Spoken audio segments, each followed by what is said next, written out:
Buenos días a todos. A mí me ha tocado un tema un poco complejo y que es difícil, creo que, resumir en 10 minutos, pero intentaré ser lo más rápido posible y para que os veáis de aquí con una idea un poco de qué es la displasia de cadera, ¿vale? Bueno, pues la displasia de cadera es una pérdida de la relación normal que hay entre el acetábulo y la cabeza femoral. Tiene una incidencia es poco prevalente, tiene una incidencia de 1 a 5 por cada 1000 nacidos vivos. Y sí que para nosotros es importante porque es responsable de la coxartrosis en el adulto en torno a un 20 al 40% de los casos. Como factores de riesgo son la presentación podálica del recién nacido, es más prevalente entre las mujeres y bueno, suele ser también más prevalente cuando hay una historia familiar detrás. Pasa también en primíparas más a menudo y cuando hay poco líquido dentro de cuando hay un oligoamnios. En cuanto al diagnóstico de la patología, lo primero que hacemos, por lo menos aquí, es una exploración física por parte del pediatra. Todos conocemos las maniobras de Ortolani, Barlow y demás, y aquí solamente se hace una ecografía cuando hay una sospecha real de una luxación o de una displasia realmente clara.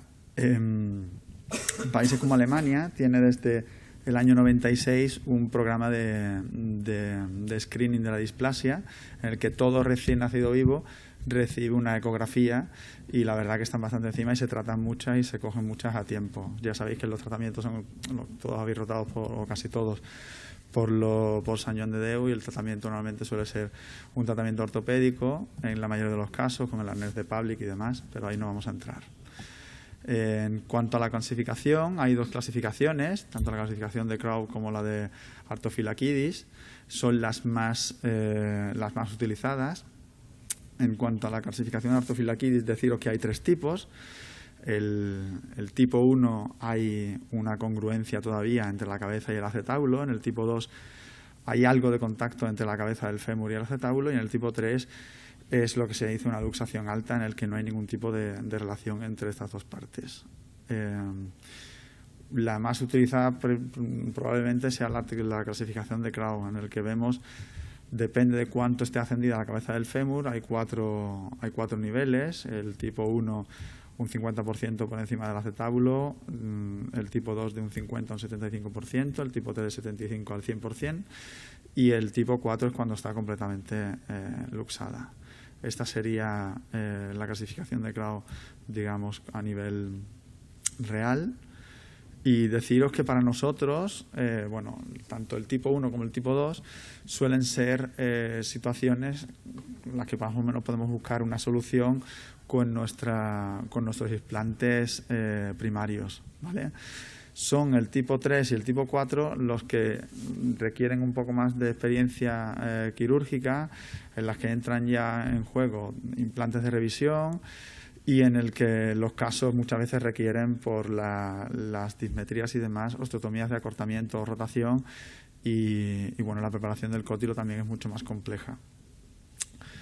En cuanto a la displasia de cadera, si hablamos de cuál es la problemática de los dos elementos que entran en juego, por la parte del cótilo, deciros que es un cótilo que es hipoplásico, que es triangular, que sobre todo tiene una falta de la pared anterior, que tiene una falta de cobertura en el techo y que es muy osteoporótico, obviamente. Ya sabemos todos que el hueso que no funciona pues se va reabsorbiendo.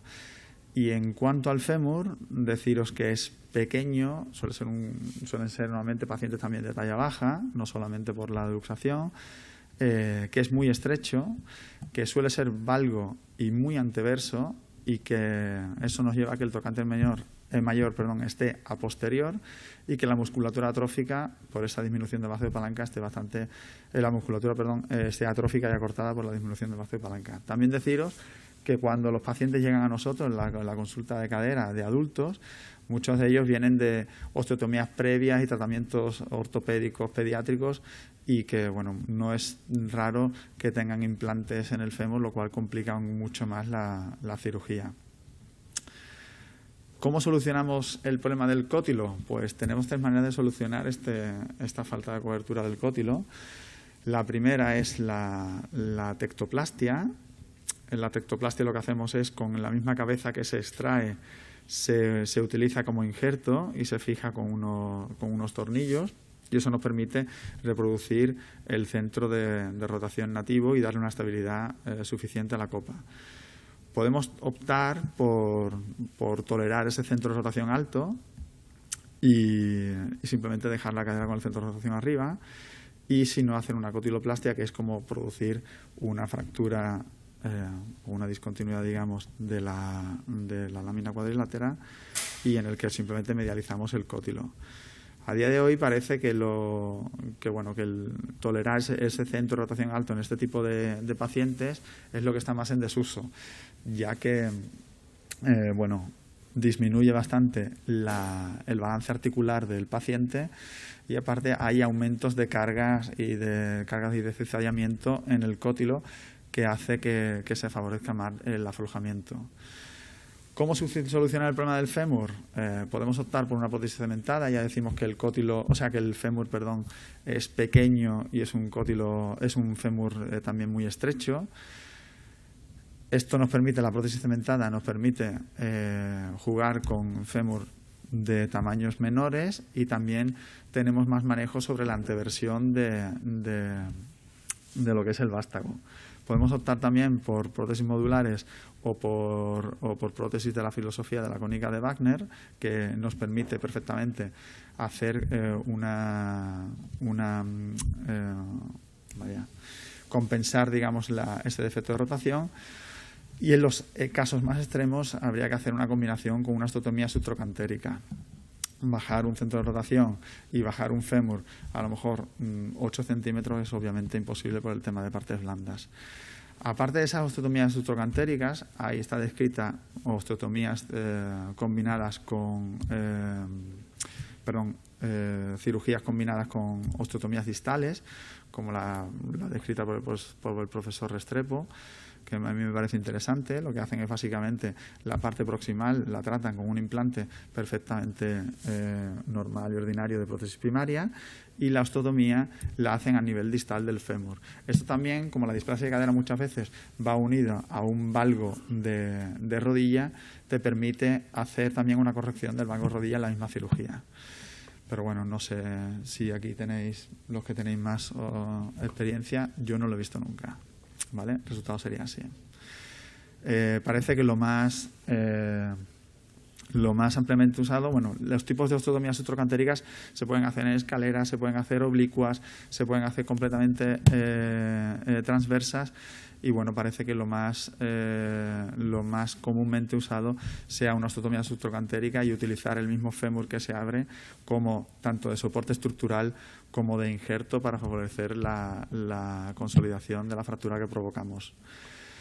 Cosas a tener en cuenta y pequeños trucos es que nosotros nos encontramos con un fémur que está muy anteverso. Esa anteversión lleva a que el trocánter mayor esté muy posterior y muy medializado, y cuando nosotros, si ponemos una cónica de Wagner y no hacemos nada con el tema de la rotación del fémur, tenemos un trocánter muy medializado, y esto nos puede llevar a problemas de impingement y puede llevarnos a problemas de inestabilidad.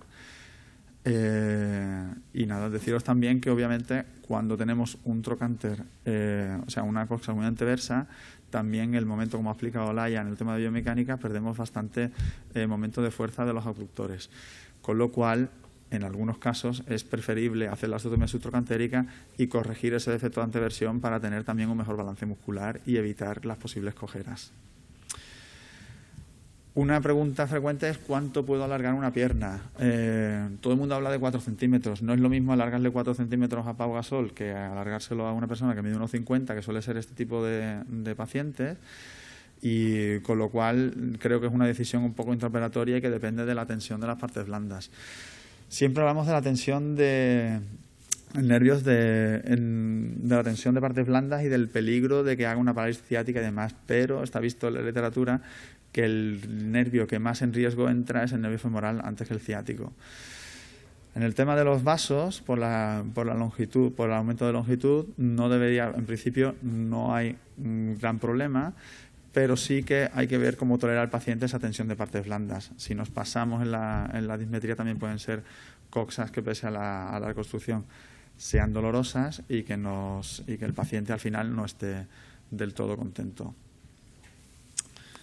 Y bueno, así como resumen, deciros que es una patología que es poco permanente, que es una cirugía demandante, que tiene mayor número de complicaciones que una prótesis de cadera normal, como es lógico, en el que hay dismetrías, pueden haber lesiones nerviosas, se pueden hacer fracturas y que son caderas que son más inestables. La planificación es la base de todo. Y cuando vayamos al quirófano, siempre hay que tener un plan B por si esto que teníamos planteado no funciona. Y bueno, y simplemente deciros también que está también el tema de la displasia borderline, en el que hoy no he entrado y que bueno, que ya lo comentaremos más adelante, que también es una patología bastante prevalente, más de lo que nos creemos, y que también tiene su tratamiento y que ya lo comentaremos en otra situación. ¿Vale? Pues nada.